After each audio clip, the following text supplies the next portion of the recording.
Hi everyone, this is Anastasia Gores from Pilates Bridge, and welcome to our Pilates Bridge expert interview series.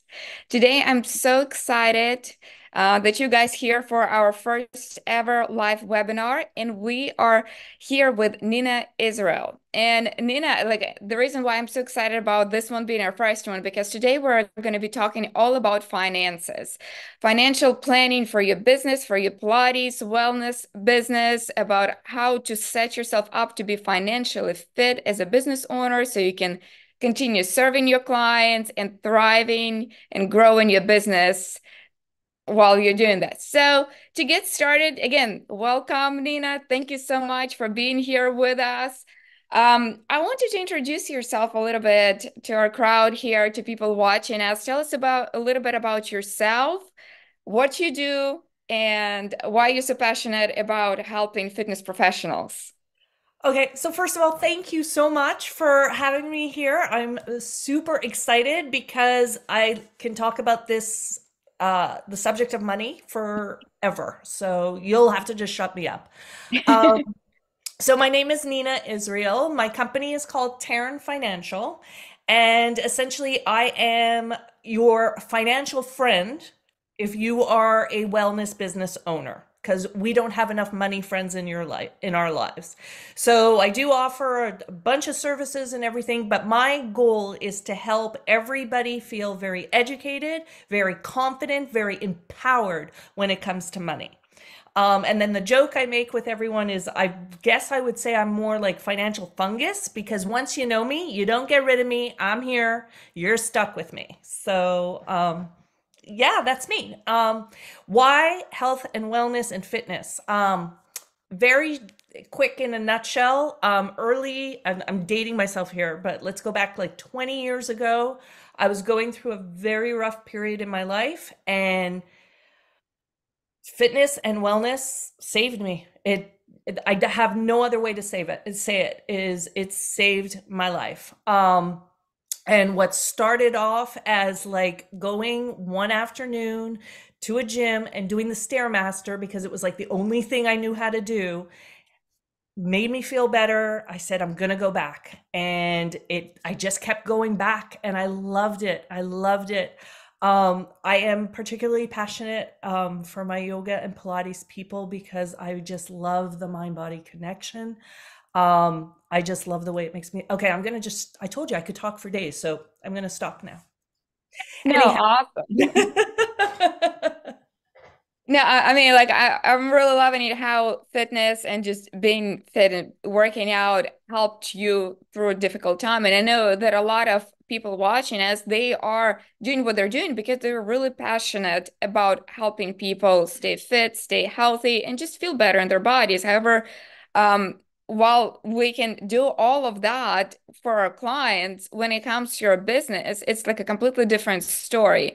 And probably one of the worst things that I see when there are people that I know, studio owners or teachers who love teaching, they love doing what they do. However, they might not plan financially really well, or they would make some financial mistakes, and unfortunately, they have to stop doing what they're love that they adore what they do, and they have to give up on that passion in life. And this is something that I would like to avoid if possible, and that's why we're Me having you too. here, just to talk about how to plan. We're going to go all the way from the start, so how we start planning when, if you're just planning to start a studio, just opening up, to all the way, okay, you've been in the business and now you want to expand, grow, or maybe even think about retirement. So, kind of like the whole lifespan of a wellness business, so to say. So, let's start. Like the first question that we received from our community that I would like to address is dealing with the expenses. So, when you're opening a new studio, whether it's a Pilates studio, yoga studio, there are always a lot of expenses. So, what are the most important financial planning steps to make so that this new business is profitable? So the first thing I'm going to say, and I'm going to say this often, is I want to start with the reason businesses go out of business. Because if you know this, you can always keep it in the back of your head. And the reason businesses go out of business is because they run out of cash. Okay. That's not the problem. It's the reason they run out of business, but it's not the problem. It's simply the result of all the other problems. So, as long as you keep your eyes on your cash, you will be good. You will be good. Just a couple of quick statistics. If you keep your eyes on your business, a lot of times people only look at their numbers annually, like tax time. Mhm. Because within 5 years, 75% of those businesses are out of business. If you look at your business numbers monthly, it's better. It's better because now it flips. You got a 75% chance to still be in business in 5 years. But if you can develop a system to look at your numbers weekly, doesn't have to be hours, just eyes on your numbers weekly, you have a 95% chance to still be in business in 5 years. Mhm. Okay. This stuff is important. We just need to design the system that works for you. So, what does that system look like? You're getting ready to open up your business. You've got to I hate to say it, but you're going to need a budget. We've got to start with a budget. So you've got to start getting the details of your startup costs. Start getting hard numbers for equipment, how much it is to rent your space. Do you need any certifications?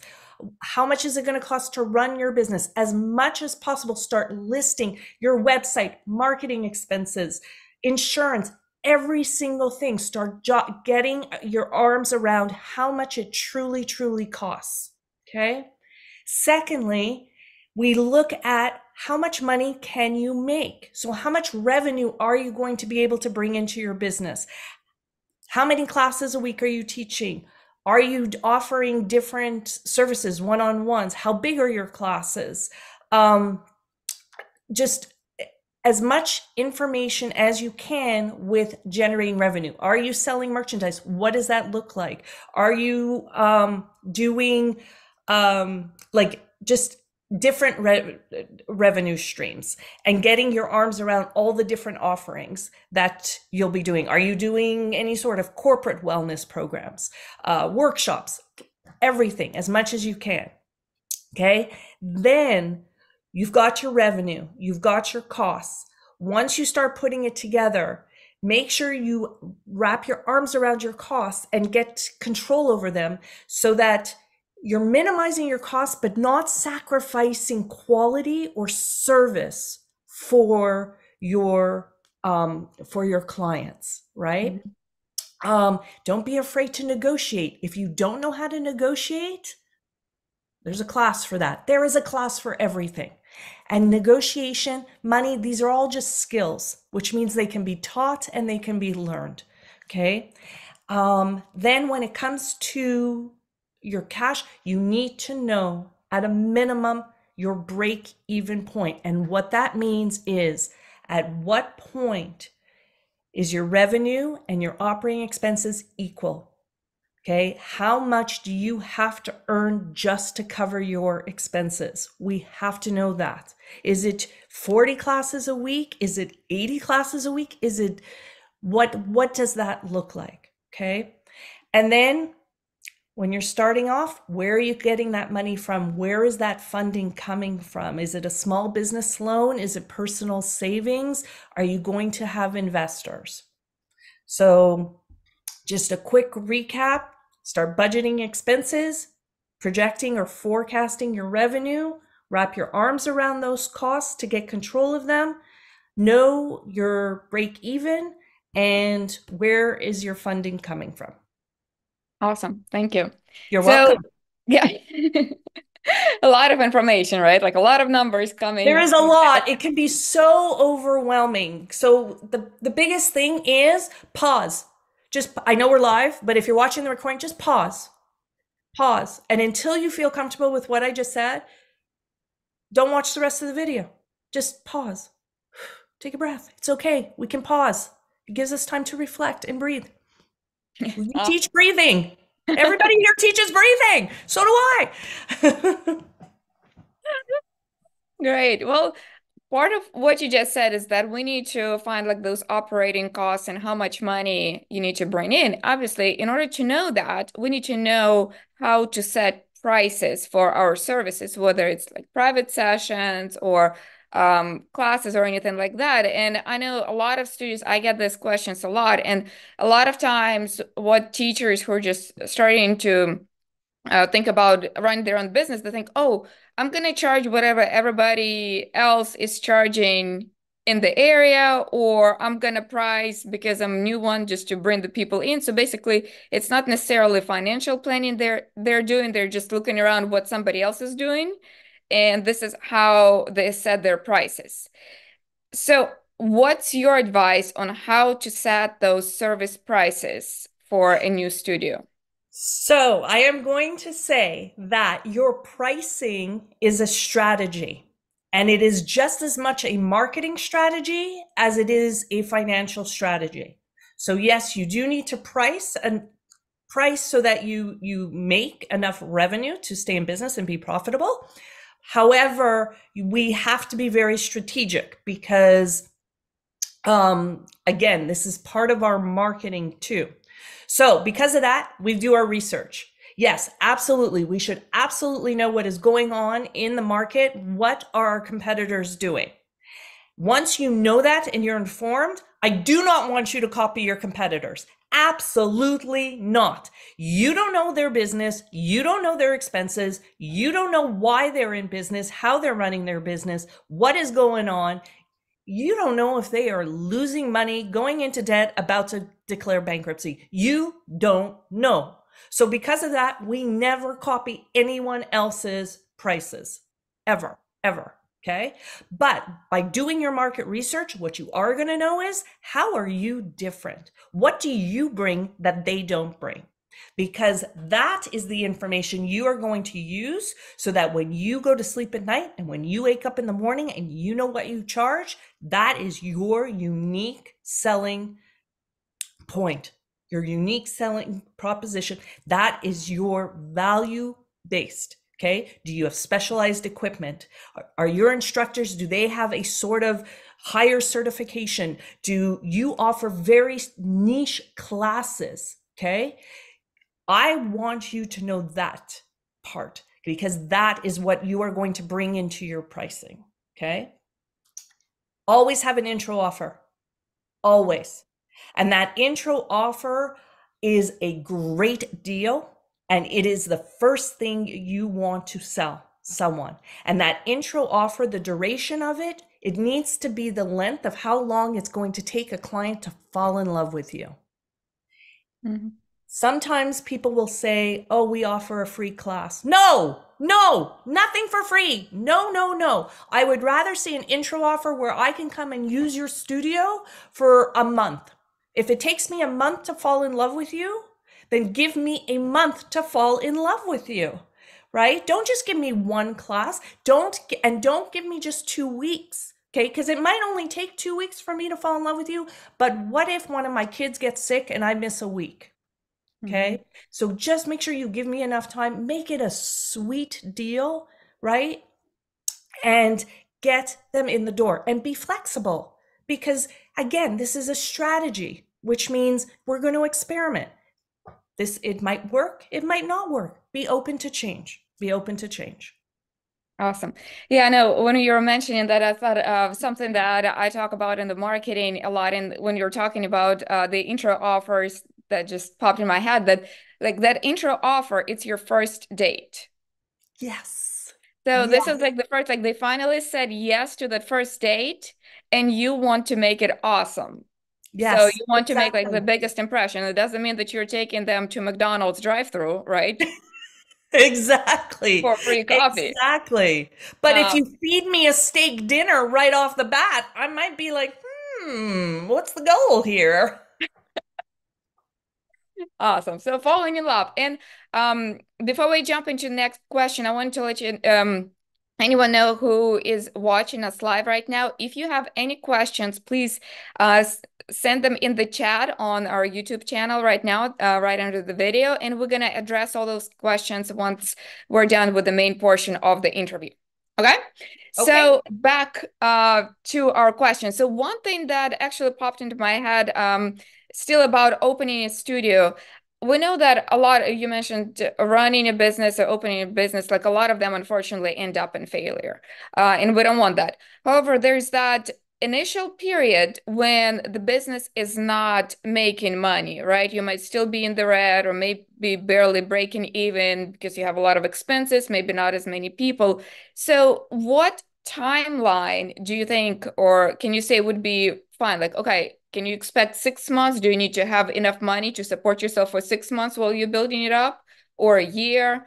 What's the time where you might not expect to be making a whole lot of money in your business before it kind of I am gets. going to tell you right now, that is going to depend. That is going to depend on the individual. That is going to depend on the plan you have. That is, I've seen studios where they do like pre-sales Mhm, before opening, and they might open with 100 members, in mhm, which case they might only take a few months to reach break even. They might, this, I can't say 6 months because I can't tell you if you build it, they will come. And then all of a sudden you're like, well, it's only going to take 6 months. Your marketing efforts, those could take up to 90 days for you to start seeing any sort of mhm, results from that. So, timeline wise, I would say definitely open with as much cash as you can, or just having the means of where is that funding mhm, coming from, having that, knowing that, whether it's your parents are going to give you the money, I don't care, but knowing where that money is coming from, having that, because the other factor that's going to play is how much risk and how scary are you okay getting, because some people are like, no, I'm too scared. They might want more money. Some people might say, I'm good with 3 months. When my back's up against the wall, that's when I shine. So that's a very long answer to depends, to mhm. saying it depends.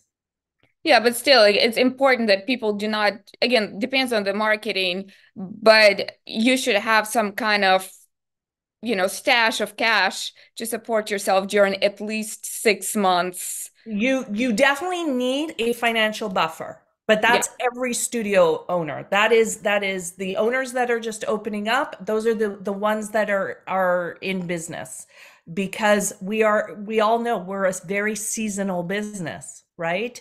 So there's going to be peak times, there's going to be not so peak times. So if you know that you're like yeah, you can Google this and you'll see 3 months, 6 months, a year, 2 years. It's again, it's going to depend on the individual and the sources of funding that you have. Mhm. Because Yeah. I've worked with studios where they didn't have the money in the bank, but they knew if they needed it, they knew where to get it from very quickly. So, Yeah. Be prepared. yes. So you just mentioned, and it's true, like a lot of businesses, it can be very seasonal depending on the location. I'm in South Florida and we have the snowbirds. Right now it's our busy season, but I have at the same time clients, the web development clients who are up north, and that's their slow season because all of their clients left and came to see us, flew in Yes. for the summer. So with that in mind, as a business owner, how do you prepare for these times? When you're super busy, it's all obviously great. However, when you're Yes. slow, and especially if you still have to maybe pay your teachers, it's not just you. If you're running a studio, you have employees or contractors, somebody else that rely on you. How do you prepare for that? So essentially, you want to get into a habit of cash flow forecasting. I have a bunch of studios. Everybody I talk with, work with, we always talk about cash flow forecasting. And what that basically does is we map out revenue and expenses, and we map it out and it doesn't have to be perfect, okay? Because we can't tell the future. So unless you have a crystal ball, it's never going to be perfect. But you can at least get an idea of the money that you have coming in, and the money that you have going out. Because you're right, some of those expenses, your rent is not going to change. Your rent doesn't care if it's slow season. So once we map it out and see where those peaks and valleys are, then it becomes about managing our cash. So an example of cash management would be something like Profit First, which is a book by Mike Michalowicz. And it essentially says you're going to spend this much money here, this much money there, this much money there. And you set it up so that it works for you. But if you are a seasonal business, during your peak time, you could be creating that reserve for that non-peak time so that you have that buffer there. It is essentially something like, let's say if you're doing teacher training in your studio with my clients, when we have teacher training and that money starts coming in, because that'll come in payments, it'll come in chunks, and it usually comes in at the beginning. So we have that put away, creating that reserve for when those expenses have to come out. It's doing the same thing within your business.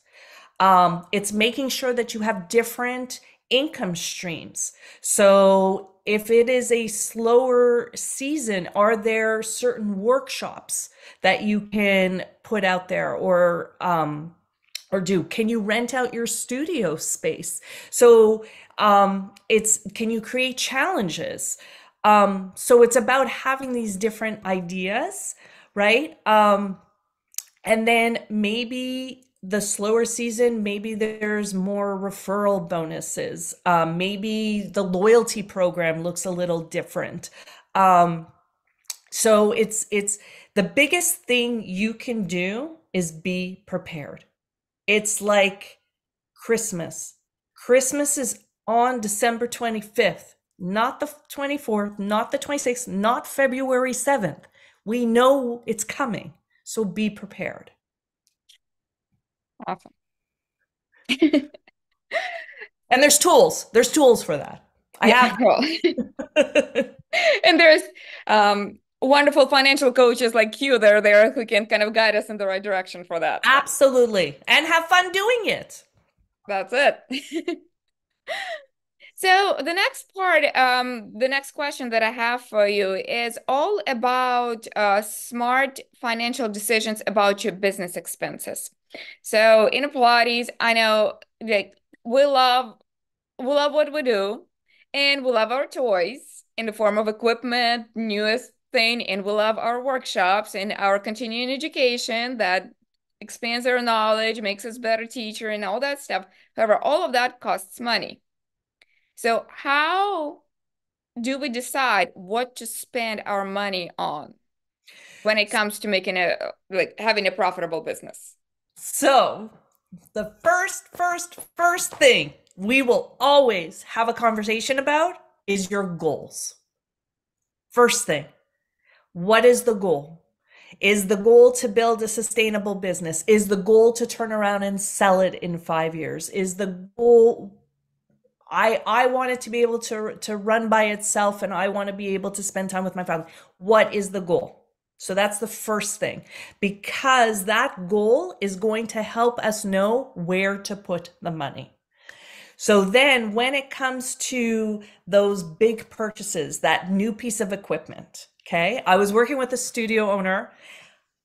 Here's my wish list. Here's my wish list of equipment. And it looked gorgeous. It was gorgeous. And I said, this is awesome. And she was so excited because this is what we're going to do. This is what I'm going to teach. I'm going to have these classes and these sessions, and it's going to be like that. And I was like, awesome, awesome. Oh my God, let's price it out and see what it looks like. So we put in the class size. We put in how much she was going to make each class. We put in the equipment costs. We put in everything that we knew to figure out that it was going to take her 262 weeks to pay for that equipment. Wow. 262 weeks. Okay? How many years is that? That's a lot. Yeah. So was it truly so that is how you look at what your return is on your investment. Okay. Again, just do your homework first. Do your homework first, because if we had done all that and that number had come back, and it was maybe 26 weeks, 6 months, very different, very different. So what ended up happening is the wish list got revised, and some timing. We talked about different timing because the other thing is that when I said you want to bring this equipment in for this particular studio, they were just entering the slow season. And I was like, why are you taking on this expense and bringing in all this new equipment when you're entering your slow season? Ah, use the slow season, like we said, generate that, try and come up with those different programs, those different offerings, try and generate more revenue, put it on hold, and then revisit it. Revisit it. You know, the other thing is when you are spending money in your business, I want you to ask some questions. Is this dollar going to help? By spending this dollar, am I going to get more clients? Am I going to keep the clients I have? Am I going to free up my time so I can work on the first two questions? Am I going to free up time so I bring in new clients, keep my current clients? Okay. If it is a business expense and it doesn't do one of those three things, I want you to actually ask yourself, why are you spending money on it? Now, I understand that there are things we'll spend money on, like charitable contributions. Absolutely, absolutely, 1,000%. However, that is not a business expense. When I say those three questions, I am talking specifically about business expenses. Continuing education, certifications, coaching. I am a financial educator, so I am always going to be absolutely in favor of more education, more education, more education, if it supports your goals. So if you want that beautiful certification, tell me why. Tell me why. Because, and if it's something where I want to invest in myself, absolutely, absolutely. We budget for it. We budget for it. And we put the money aside. Got it. But Awesome. just make sure that it supports your goals. And you're not just doing education for the sake of education. And you're not doing education. What is it? Oh, that term that basically don't do more education because you're scared to do and act. You gotta act. You gotta act. You know? Yeah, Don't that's procrastinate by learning more.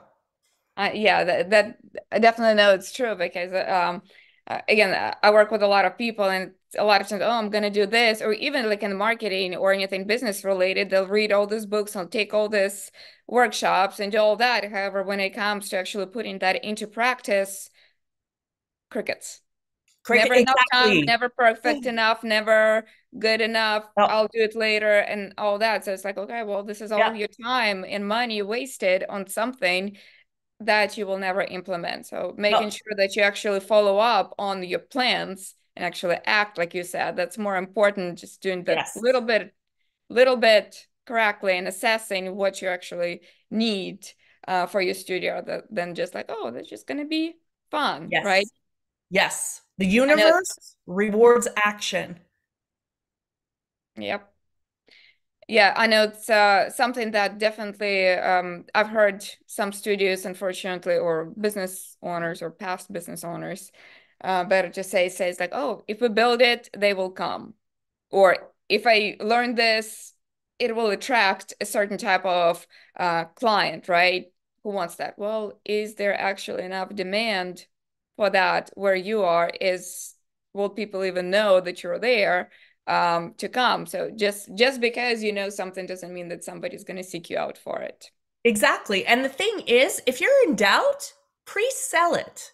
Hmm.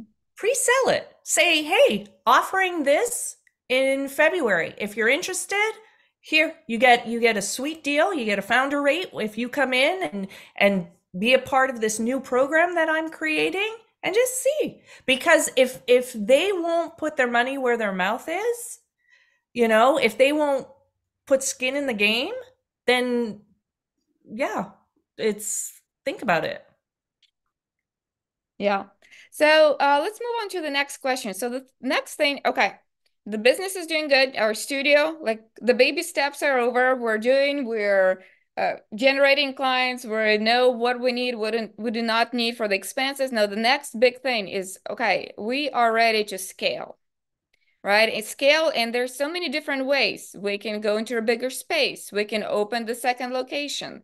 We can get more teachers. We can buy more equipment. We can offer some other type of services. So, what do you think is the smartest way to scale the business and all this? Like, how do you find which way to go? Okay, so before we talk about this, I need to give you two definitions. Okay. There is grow and there is scale, and they are not the same thing. People will use them interchangeably. People will say, I'm trying to scale my business, and they will grow. So here's the difference. If you say grow, you are saying more. I want more sales. I want more space. I want more staff, more, more, more. But if you are truly scaling your business, you are becoming more efficient and taking more money to the bottom line. Mhm. So sometimes growth does not lead to actually increasing your efficiency and thereby scaling your business. Okay. I have seen businesses with $1 million in sales. I have seen businesses with $80,000 in sales. I have seen the $80,000 business put more money in their bank at the end of the day than the $1 million business. Okay, so this one's a big seven-figure company. Woohoo! This person, I've got money in the bank. So it's very important that when we say scale, we are talking efficiency. So if you are going to take on more costs, how are you growing your revenue? If you are opening up that second space, you better make sure your first space is profitable and sustainable. And what that means is that you are running your business, you are consistently making a profit, you are seeing that profit turn into cash in your bank account every single month for an extended period of time, and you do not have to be in the building. Because if you are opening up a second location and you have to be in the building for your business to make money, you're going to have a problem. Because as far as I know, as of right now, we cannot be in two places at once yet. Yeah. Yes. So, that being said, I want you to think about efficiency with scaling. So that means increasing your bottom line, increasing your profit. Can you keep your costs the same but bring in more revenue? That would be scaling. So that could be expanding services, right? But not necessarily taking on more costs.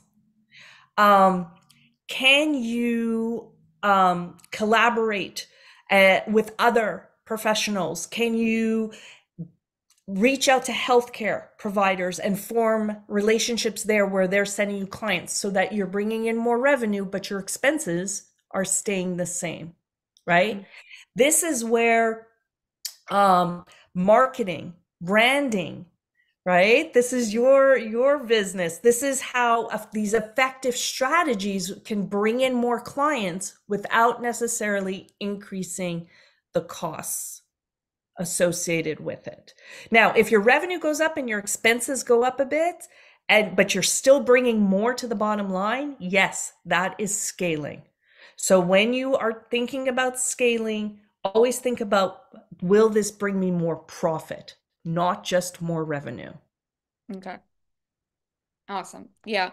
I really like how you showed us the difference between growth and scaling because yes, there's a lot of times when it comes to growth, I was thinking it's doing more, like you said, without not necessarily putting anything more in the bank account, just being busier, however, not being more productive, more efficient, or happier in your life, right? After all, there's only so much that we can manage or teach or do. There's Yes. more to life than that. Yes. And I have seen so many beautiful business owners think that the answer to all their problems is just more revenue, more sales, more. And it's not. It's not. It is about the profitability. So I'm not going to have you busting your butt trying to sell more, because I had one person where they showed me their package, what they were selling. This is our biggest selling package. And when we looked at the profitability of it, they were barely making any money on it. So imagine if you go and sell more and more of those. Mm-mm. No, no, it's always about the profitability of it. That's how you scale. Yeah, it's you can't be the Walmart of boutique fitness, right? Like there are no Walmarts in But you boutique want to fitness. be?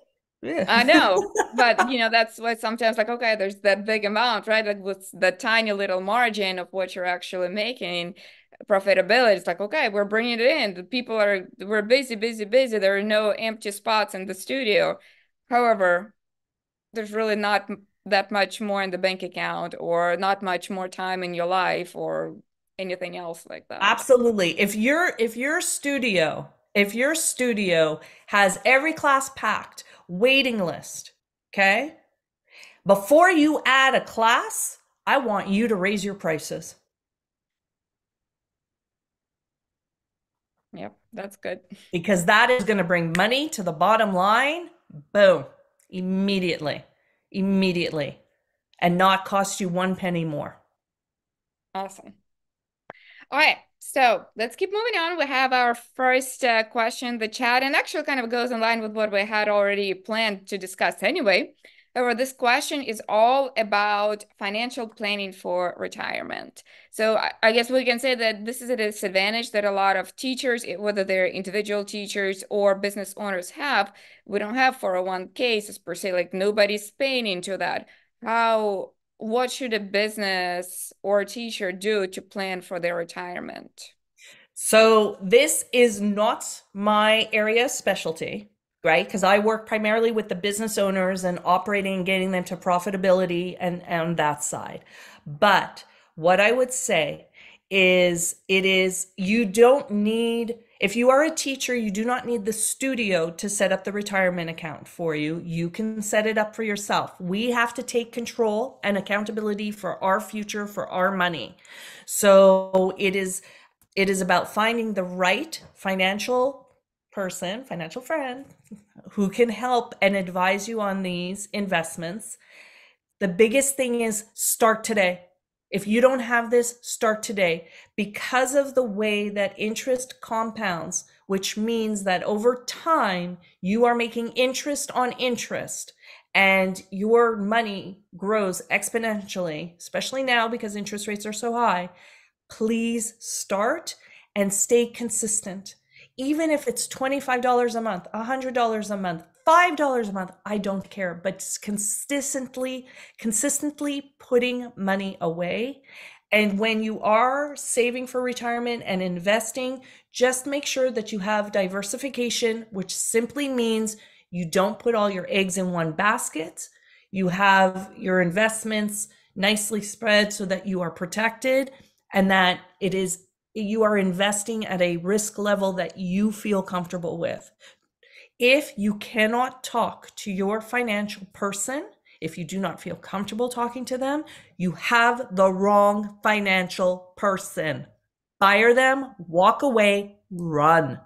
If you cannot ask a question and feel comfortable, if they make you feel stupid, you say, and you run, okay? And get away from them. There are good, solid individuals. I know a bunch that can help you and will take the time to educate you. Okay, so you definitely want an education when you do this, and yeah, just start. I can set you up with people, because again, it's not my forte, and Yeah. I will be very quick to say if I cannot do something for you. Like I'm not going to waste your time or mess around. So no, I have people who are far more knowledgeable than me. Yeah, but like your part would be just to make sure that whenever you're planning, setting up all your books, all your numbers, that there's that certain amount that's put in your profitability, in your personal salary that will go towards that retirement Absolutely. fund. It's not like, oh, well, if you have some left over, No, no, drop no, it. no, no, no. That is all part of that cash flow forecasting, where Mm-hmm. if the goal is I need to build up my retirement, then we put it in the plan. Absolutely. Yes. Got it. So, we're kind of getting close here to all the questions that I had for you specifically. And I know that finances for a lot of people, they're just not fun to deal with, right? It's just like you mentioned at the beginning. People don't like looking. It's that ostrich effect. They don't like looking at their books. They don't like looking at their numbers because it can feel frustrating, overwhelming. I mean, there are plenty of reasons why business owners can procrastinate on it or just put it away. So, can you share some practical and doable steps that they can take to make it more I guess less intimidating, I would say. That would kind of make sure that they actually get it done instead of putting it away constantly. So this can go into a very deep conversation. Because there is money mindset. Everybody has a relationship with money. This relationship is one of the oldest relationships with that you have had in your life. It started with how you grew up and your parents and what the household was like. Did you talk about money? Did you not talk about money? And then basically the events of your life have shaped how you view money. So a lot of times, if you avoid money, it could very well be because growing up, there weren't conversations about money. It was hidden. You have these beliefs and you have these beliefs, and these beliefs become stories that play in your mind. So there is definitely some money mindset that is involved here. I to not acknowledge that would be a disservice to everyone here. And that is something that is also when we are working on goals, when I'm working with people, is making sure that I understand your money mindset, because money can be very scary to some people. Um, and a lot of times I find people may use money to, they may use their personal worth, their net worth, to dictate what their self worth is or their personal worth. And it's not that. Um, so once we know we're in the right mindset, then it is about becoming educated and becoming and learning as much as you can about this. As I said, nobody is born a numbers person. Nobody. Nobody. So it is simply a skill, which means it can be learned. And it's just about finding the right teacher that can take the time to explain it to you, answer your questions. Trust me, I have had people come to me and I am not a numbers person. Now I talk to them and I'm like, oh my God, you sound like a CPA. I can't. Like, I like, it's like scary. So once you learn, that is the road to becoming empowered, right? Because you'll also learn that there are tools out there. There are tools that you can use. There's apps, there's software. It doesn't have to be just you staring at a page of numbers, right? And when you do look at your numbers and you have the education and you know how to read the numbers and you know how to use them to make decisions, oh, just imagine how empowering that is, you know? Um, and then if you find that you do avoid, I'm going to invite you to set up a money ritual, a money date with yourself. And whether it's Money Monday or Financial Friday or Savvy Profit Sunday, find a time that you know is quiet for you during the week turn on music. You don't have to do this in silence. Turn on music you like, grab your beverage of choice, sit down, and understand that those numbers are there to help you, not to judge you. They are simply measurements to help you gauge where you should go next, what needs to be fixed, what needs to be adjusted. They are your friend. They are your friend in business. They are not the enemy. Awesome. Well, thank you, Nina. Again, it was really interesting. Listening to you talk about this financial mindset specifically, because a lot of people don't think about it, that this is something that's inside of them rather than, oh, I just don't like looking at the numbers. It goes way deeper than that. And it's so important to address that as Yes. opposed to figuring Yes. out, oh, I just don't know how to read spreadsheets, you know. There's a lot more to it. It is, there was one studio owner where we were talking, and for her, she had a very difficult time saying how much she charged, like for a private session with her. And when we dug in deeper, it turned out that she grew up in a home where you could not talk about money. We do not talk about money in this home. So now I said to her, I said, of course you can't talk about pricing and money because you grew up in a home where it was like the biggest no-no. That's not your fault. That is so not your fault. But just because something is not our fault doesn't mean we can't fix it. So I'm very happy to say she is charging a lot and very proud of it. And she very much will say, I am worth it. Well, that's good. Yeah, that's a big accomplishment for you. Yeah, it's For just to her, guide it's her for her. Yeah, but for you to guide her and that to help her understand and realize that because yeah, so many people they don't realize that that's the yes. issue that they have. Yes. And sometimes you kind of know, but you just think, well, if I push through it, it'll get better. No, no. We talk about it, we address it, and we work through it. It can be scary. And that is why I need everyone to know that you have a financial friend on this planet. Like you've got me. Because remember, fungus, you don't get rid of me. So if there's ever anything, nothing you can say will ever surprise me or shock me. Mm-mm, no. And I've heard a lot. I've heard a lot. And I get it. We all have this. We all have it. So before we I have one more question that actually popped up. So um that has to do with this mindset. So for example, like this person that you mentioned, the studio owner who did not like talking about money, right? That was just a personal taboo, I guess I would say, for Yeah. her. What are your tips for people who are like that? How to become comfortable with the numbers, with the money talk? Do you have anything that they can do in just their personal life and their thinking or anything like that? The first thing is find a money friend. Find a money person that you feel comfortable talking to and start having those conversations.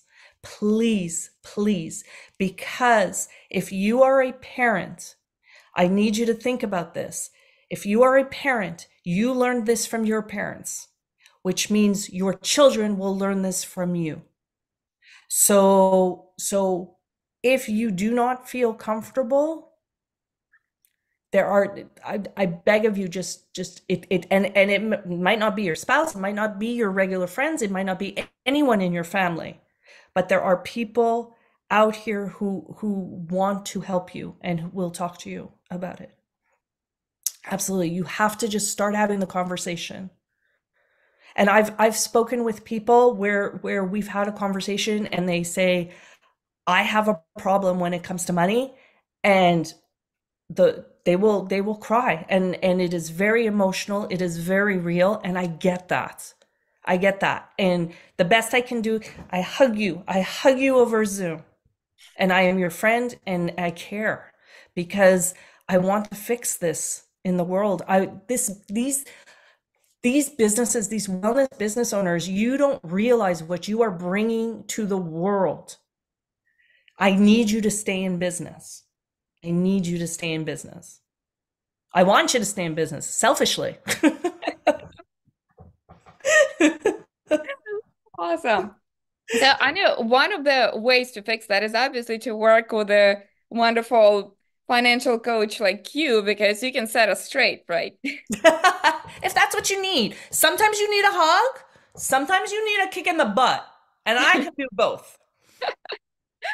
So what types of services do you personally provide for, business owners, for overwhelmed business? How do you help them? What do you do? So basically, anything to do with money. So if it's financial strategy, I will work with you, and we will design how I want to scale. How do we do that? I will help you wrap your arms around the cash. I do like cash flow boot camps. I offer accounting and bookkeeping services. I do not do taxes. I get you ready for the person who does your taxes, but I don't do taxes. And I know people who are far more passionate about taxes than I am. Um, and then I do money mindset coaching. So my goal is that if I can't help you with what you need in a financial setting, I know the person who can. That is my goal. Awesome. So, if anybody is interested in working with Nina, the best ways to connect with her are either through her website, it's terranfinancial.com, and I'm gonna add a link to her website as well in the description of the video after the live is over. Another way to connect with her would be through Instagram. You can DM her, and this is actually how I found Nina. I saw one of her videos or reels or something like that, and I just really loved her content and reached out to her, asked her to be a featured speaker over here in our expert series. So go to her Instagram tag is what? Your name is Nina. At Nina underscore money gal. Okay, and we'll link to that one as well. You can also find Nina on LinkedIn. We'll link to her profile. But something I was really excited because Nina mentioned that like all those questions that we discussed, this is just like the tip of the iceberg. There's just so much more that goes into it, and I know it's a lot of information to process and to realize what it is. So she shared with me that she would prepare a special, like a checklist of different things that we discussed today, and she will have it ready for you guys soon after this live is over. And where can we find it? Just head to the website, Taryn Financial, TARYN financial.com, and there'll be a way to get in touch with me and reach out. And I have a bunch of different resources. And yes, and it's a big topic. It's a big topic. Just take it in chunks. Just take it in chunks and baby steps. And remember to pause and breathe. It's going to be okay. I promise you.